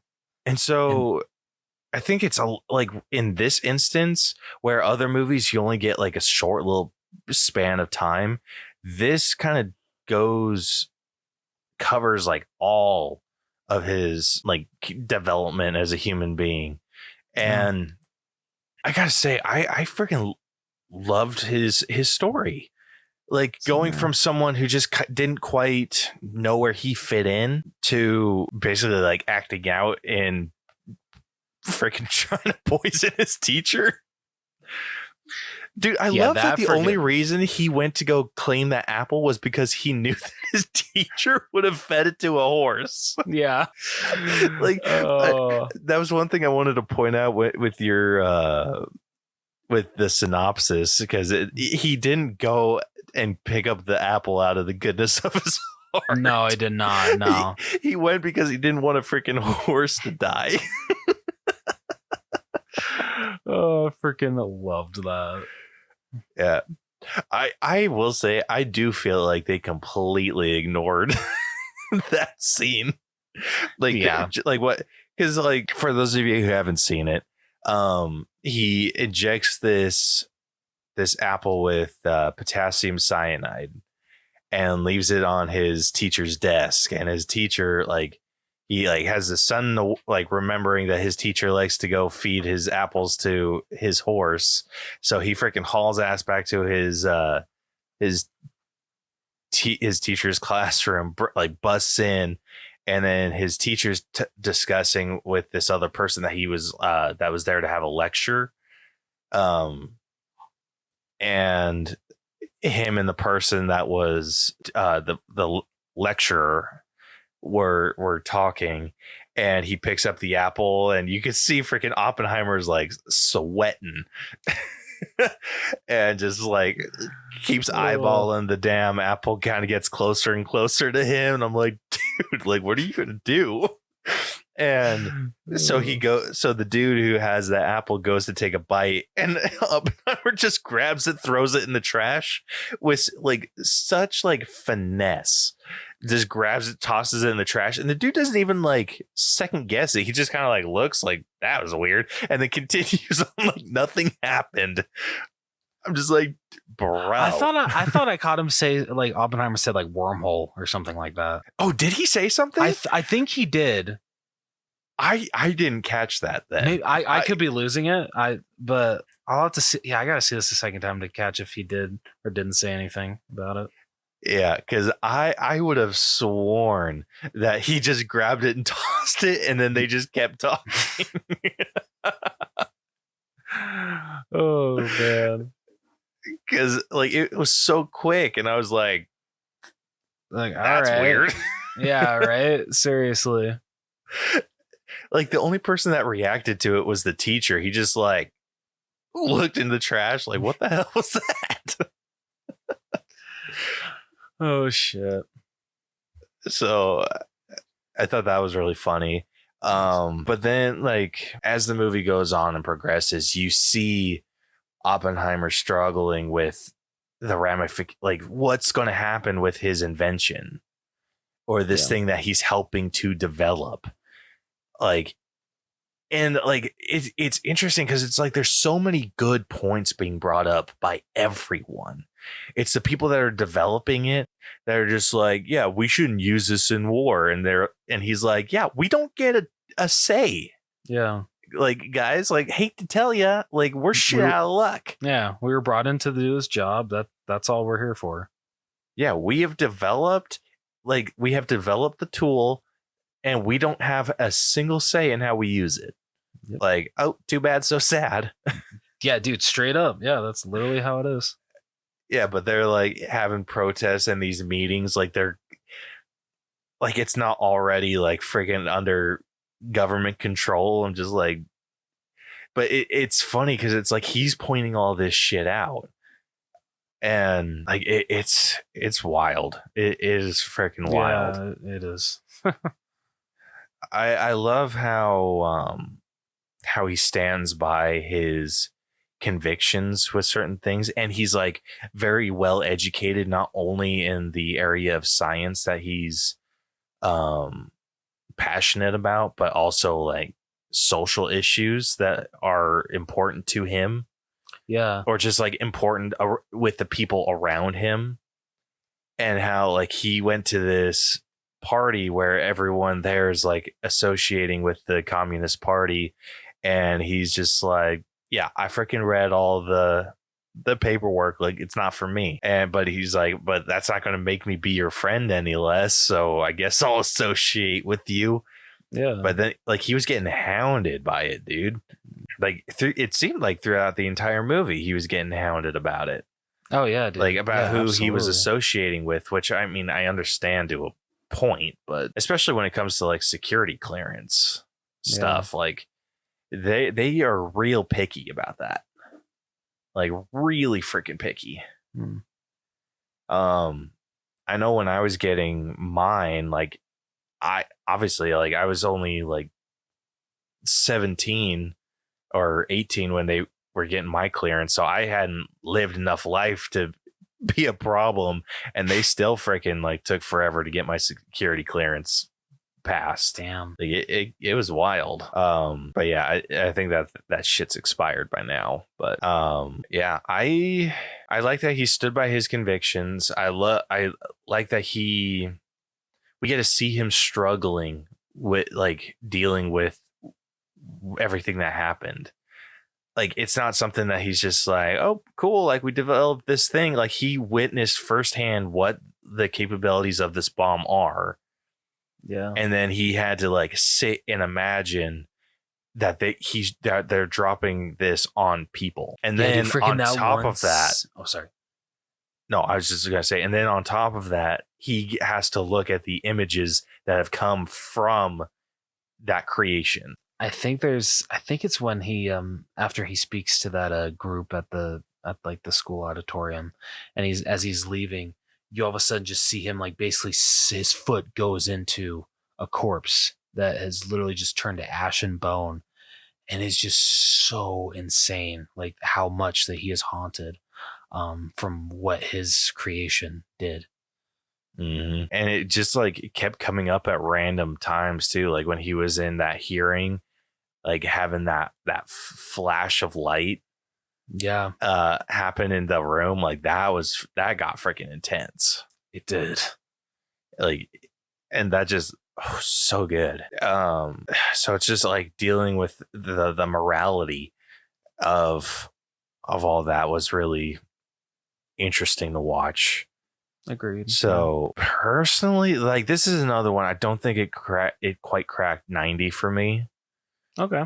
I will say it is above average, and I'm putting this on the same level as my writing, sitting at like an 85. Completely fair, man. Completely fair. I don't know. I think I did just like maybe like a little more than you. But I definitely agree that it definitely doesn't crack 90s. So yeah, man, I'm gonna agree with you with your writing source. I guess we're just gonna keep this train going with the 2-point difference. Freaking love it. Oh man. All right, moving on over to effects. This is where I feel like I'm gonna have some hot takes. All right, let's hear them. Okay, when they finally activated the bomb and that whole thing blew up, I was not impressed. Really? Yeah. Oh, I freaking love that shit. That was so freaking cool. Dude, with like the whole sign, like the whole sound design, just listen, the sound design on that, fantastic. Like fantastic sound design. The explosion itself, nah, didn't do it for me. Really? Okay, interesting. Very interesting. And I will say that I think it's because I know how the atom bomb, what the explosion is supposed to look like. It does not. It's not that. Okay. Yeah, it like I think we have like this cinematic idea of what it's supposed to look like, and I think that's what Nolan was capturing, but I don't think they nailed the look. It was too much fire where it's supposed to be dark cloud and then like the freaking mushroom cloud of light. Oh, okay. Oh, yeah, I guess you got a point there. Yeah, I'll be damned. Yeah, so that was just one of the things where Nolan's, like I said, was just a pillar of fire. It did kind of have that mushroom cloud look, but it didn't. Not how it was supposed to. Yeah, God damn it, you got a point there. Yeah, like it and again, like I know that this was a super challenging job. This is an instance where I feel they needed to use some CGI. Damn. All right. I don't think that they fully. What I was expecting was more of that little clip that we got, where it was like that ball of just like fire, like touching the ground and then blowing up all of that dirt. Like it was like at the beginning, for like a moment.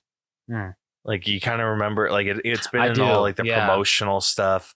It was just like one of the things that he's like always imagining. Yeah, I was very unimpressed with the final explosion. All right, I was just like, that's lame. But sound design was freaking sick though. Okay, like that was pure perfection. It's just the explosion itself was a little lackluster. Okay, so I got a dock for that. And then the other thing I'm docking for is the weird black and white scenes. And it's not that it being in black and white wasn't the issue. It's just that it wasn't consistent. So I'd like to know why why he took the black and white route. I mean, knowing Christopher Nolan and how much he loves to like showcase new ideas and ways of his storytelling and like the way of IMAX screens and like how wide and like the aspect ratio that you can go there. I feel it had something to do with that. He's like, okay, I haven't really done anything with black and white when it comes to IMAX. Let's see what I can do. That's just my opinion.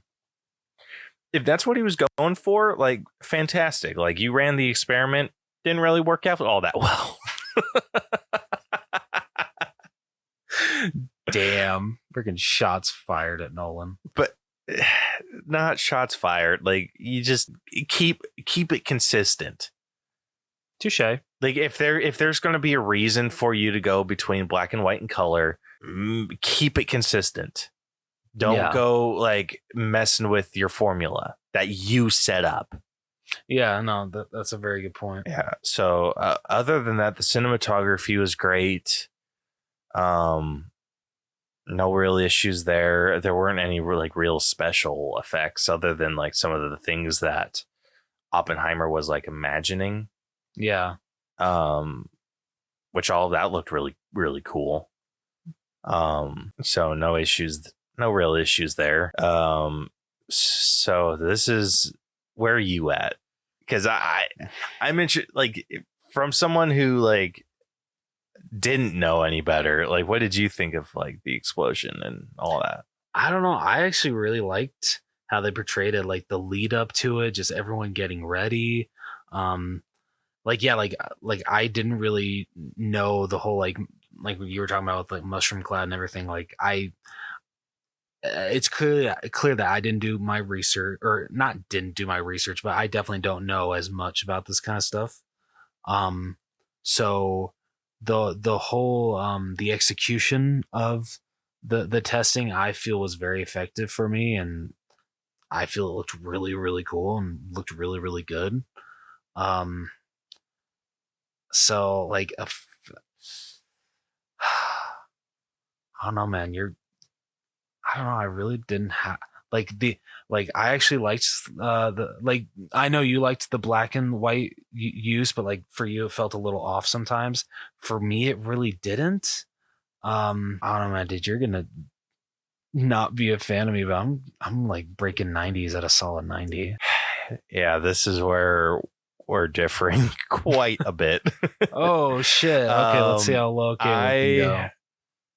I'm sitting at like an 83. Holy shit. Damn. It's just one of those things. I think that it bothered me. The black and white thing bothered me enough, and the explosion just didn't do it for me. Not how I think it was supposed to. So yeah, maybe I might be the asshole here, but oh shit, that's funny. Yeah. So, all right, moving on over to music, and this is going to just include all audio. Okay. Which so good, dude. Oh, beautiful. Like, who did the score of this movie? Ludwig something. I can't pronounce his last name for the life of me. Okay. Yeah, that is a very hard name to pronounce. But Mr. Ludwig, god damn, did you kill it with this soundtrack? Like, holy shit. Dude, I swear, if you look at some other stuff that he's done the scores for, like he did it for freaking Creed 2, Venom, Turning Red, Oppenheimer. Like he's doing some crazy good work. Hell yeah. Yeah, the guy freaking killed it. Yeah, like you pointed out with like brings definitely sound into this. Yeah, the sound design team did incredible with this movie. Like how like literally every like time the Oppenheimers like you would see the vision of just an explosion. Like it would start off just completely silent, and you're just like, okay, where the hell's the boom? And the boom would just catch you off guard. It would scare the shit out of you, literally. And I freaking loved it. Yeah, dude, same here. The score was amazing. Agreed. Like apparently, so something that I heard, I don't know how much truth there is to this, but Christopher Nolan likes to focus on one single instrument or have. So with this, he was trying to focus on like the horns. So trumpets and all that. So that's where the sound was mostly coming from with the score. And I think it was incredibly haunting. Agreed. And just, again, the tension building there was fantastic. The use of silence was amazing. Like I can see myself listening to this soundtrack. Oh yeah, dude. In my free time. Agreed. So, I mean, I'm like, gosh, I think I might be at like a 9. That's what I'm at. Yeah? Yeah, dude. Easy. Oh, man. Good. All right. Next up, we got costumes. And this is kind of a period piece. So, I mean, the costumes were like dated for the mid and late 40s. And I mean, everyone looked really good. I think Robert Downey Jr. had the most significant outfit. Like, obviously he had like makeup and stuff to kind of make him look a little bit more balding and whatnot. So I thought that was really well done.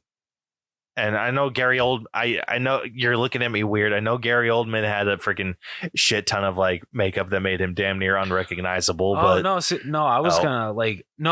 gonna say, like, I'm sorry, I am gonna disagree with you on the whole Robert Downey Jr. thing. I think Cillian Murphy was like the most distinguishable with like the freaking hats that he wore, just the type of suits that he was given throughout the movie.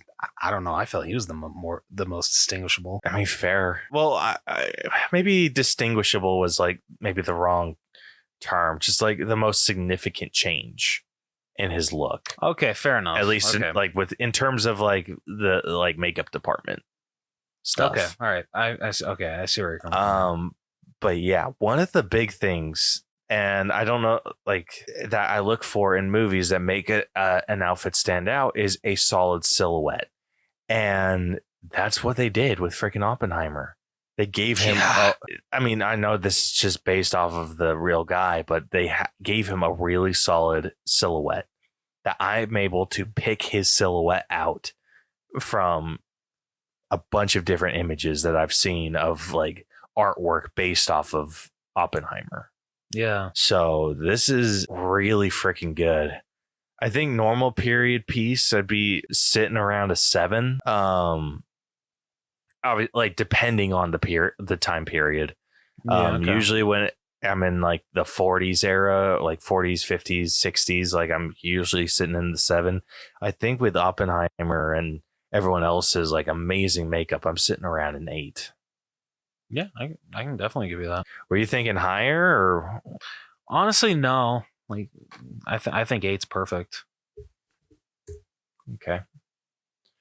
All right. Last up, we got personal score. You want to take this one first? I would love to. So yeah, this movie was absolutely incredible. I loved it from start to finish.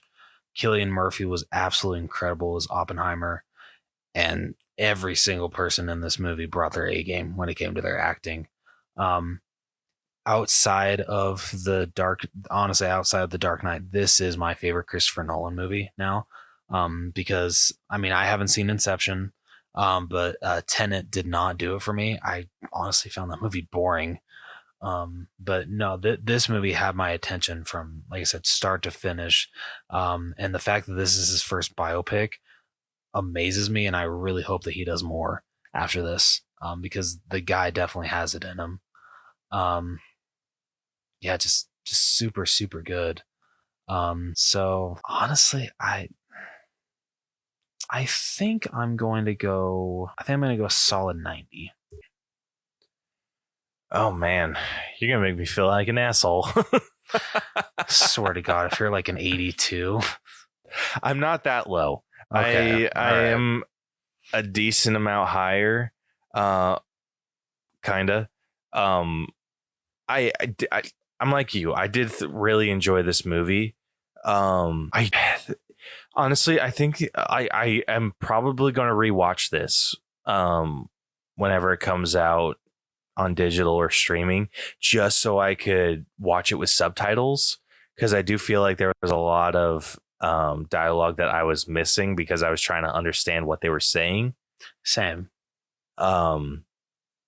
Especially with the people that had like really heavy accents. Yeah. But I mean, that didn't really affect my enjoyment whatsoever. But I don't know if I see this one being like one that I rewatch long term. Okay. But I did enjoy it. I love learning new things through history. I know that there's like drama. It's more dramatic than how it probably actually happened in real life. And like, I'm totally fine with that. Like, make it a little bit more, make it more dramatic. Like, I don't care. It gives me something to like fun to compare to like real history. Yeah. Like, all right, let's see like how accurate like he decided to go here or there or whatever. So I'm personally sitting like at an 86. Okay. No, dude. Understandable. Yeah. Yeah. So with that, that concludes this week's. Oh, I kind of forgot to change these categories, didn't I? Oops. I'm dumb. You were not. Yeah. Anyway. Yeah. So going through these scores real quick. Starting off with story, we ended up averaging out to an 88. The writing took a little bit of a dive, not much, just down by a couple points, sitting at an 86. Acting was a definite highlight of this movie, sitting up at a 94. Our character development was fairly average, dropped down to what we were sitting at with writing, sitting at an 86.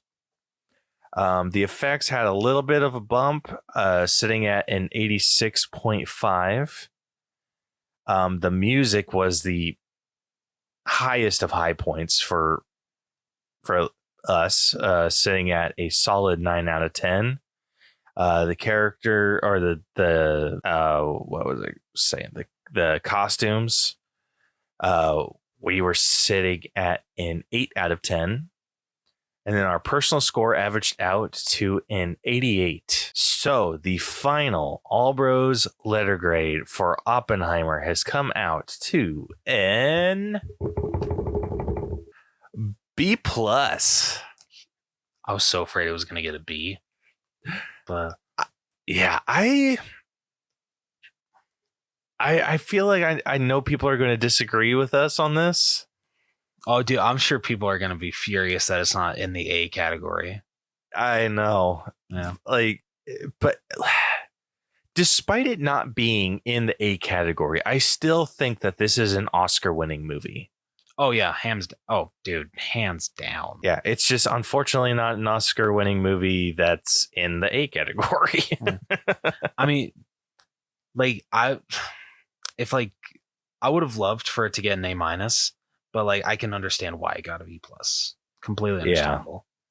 Yeah. I mean, it's like, is it on the high end or low end of B+? It's actually on the lower end. Really? So our cutoff for a B+ is 86%. Okay. This ended up getting an 87.9. So I mean, it's closer. Yeah. It's closer to 88, but it's like smack dab in the middle between a B+ and an A-. That is so interesting. Yeah. Right. So comparing this to other B+ movies, let me set that real quick if I can freaking find it. Okay. So Oppenheimer is a B+, sitting at an 87.93%. This puts it below Air, which is at an 88. Okay. It is below The Prom, which is at an 88.12. Yeah, people are not going to be happy about that. Yeah. It is below The Invisible Man, which is at an 88.23. All right. It's below Glass Onion, which is at an 88.25. Okay. It's below How to Train Your Dragon 2, which is at an 88.37. Wow. And then it is below Bros, which is at an 88.56. Oh, that's going to piss a lot of people off. That is going to piss a bunch of people off. And I cannot wait to see it. I know. I can't wait for those freaking comments, dude. I love both those movies. I love Oppenheimer and I love Bros, but God, that's going to be great. Yeah. Going the opposite direction, Oppenheimer is sitting above Raya and the Last Dragon, which is at an 87.81. Definitely agree with that. It's above Dungeons and Dragons Honor Among Thieves, which is at an 87.68. Okay. Here's an interesting one for you. It's above Parasite, which is at an 87.59. Wow.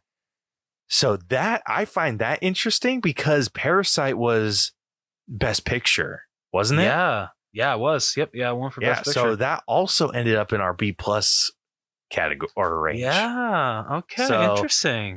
We might be on to something. Yeah. There we go. All right. It's above How to Train Your Dragon, the first one. Okay. Sitting at an 87.5. And then finally, it is above Freaky, which is at an 87.37%. Okay. So yeah, I don't hate its placement, honestly. I don't either. Yeah. Like honestly, like I was even thinking like I probably enjoyed Air a little bit better than Oppenheimer. I was thinking the same thing. Yeah, definitely. But it's like the only one that I might disagree with, and it's dumb to disagree because it's a 0.4% difference, is Oppenheimer and Parasite. I probably like Parasite a little bit more. See, I'm the opposite. I like Oppenheimer more than Parasite. But honestly, that works out. But yeah, freaking love when this happens, dude. Shit, so that's awesome. So so that's where it ended up ranking. So with that concludes this week's breakdown. We hope you guys enjoyed it. If you like this episode, want to check out more of our stuff, be sure to follow and subscribe to us wherever you listen to podcasts. We are basically everywhere. Be sure to follow us on social media. We are on Facebook, Twitter, Instagram, TikTok. We're on Letterboxd now. We've been on it for a couple weeks, but we're finally posting stuff, which is fantastic. Sorry. It happens. So you can follow us on there. If you want to hit us up, if you want to give us an episode idea, want to join us for an episode, or just want to reach out in any way, shape, or form, feel free. The Allbros channel at gmail.com. You can also check out our website where you can find everything that we do, tinyurl.com/the Allbros. With that, next week, you guys can look forward to us breaking down Blue Beetle, probably the last DCEU movie. That's not true. We got freaking Aquaman. Yes, this is where it kind of gets confusing because James Gunn has said this is the first movie in his new DC realm, but yet, we still got Aquaman 2, which, from what I've been told, is the final movie in the DCEU. It wasn't the Flash. Okay, so Blue Beetle's the first DCU. Yeah, but Aquaman's the still last DC. Weird. I know, right? Yeah, it's confusing, but whatever. Yeah. So you guys can look forward to that next week. And thank you to everyone that participated in our live stream. We're not super consistent about like the date that we do it because we either record Tuesdays or Wednesdays. So it's usually one of those nights. So thank you to the Nelson family for joining us. Yes, thank you. We really appreciate it. We absolutely do. We love the freaking roasting that we get on these episodes. It keeps us humble. It does. It really does. Yeah. So with that, we will be catching you guys next week. So deuces. Later. Not doing a voice. I straight up just totally forgot. Sorry. Lame. Well, the way that you just jumped to deuces, it caught me off guard. So I'm like, wait, is he even gonna like sign us off? I did sign us off. Well, no, but you went out of order. It seemed. Or am I just losing my mind? You're just losing your mind. Oh well, okay.